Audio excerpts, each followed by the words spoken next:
নিয়ে আসা হচ্ছে এই মুহূর্তে। তুমি দেখতে পাচ্ছ আমার ভিডিও জানালে সামনে সেই ছবি দেখাচ্ছে সবুজ রঙের একটি ট্যাঙ্ক কিন্তু নিয়ে আসা হচ্ছে এই মুহূর্তে। সবুজ রঙের ট্যাঙ্ক নিয়ে আসা হচ্ছে এবং সেটি পিজন ভ্যানে চাপানো হচ্ছে। তুমি দেখতে পাচ্ছ পিজন ভ্যানে চাপানো হচ্ছে পুলিশের আধিকারিক।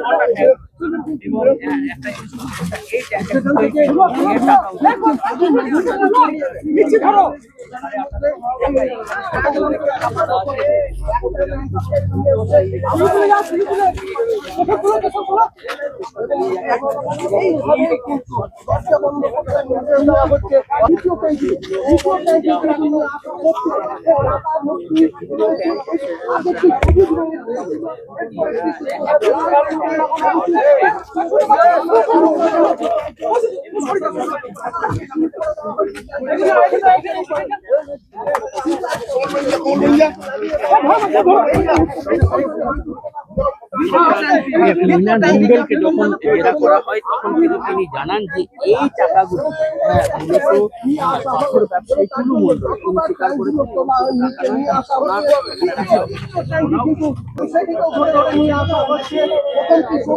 তারপরে তারপরে আরো একটি সবুজ ট্যাঙ্ক, তিনটি বড় সবুজ বড় ট্যাঙ্ক এই মুহূর্তে দেওয়া হচ্ছে। মিনার মন্ডলের বাড়ি থেকে এই ট্যাঙ্কগুলিতে কিন্তু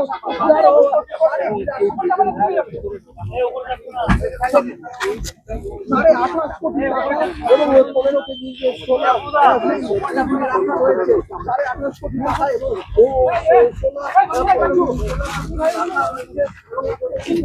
টাকা এবং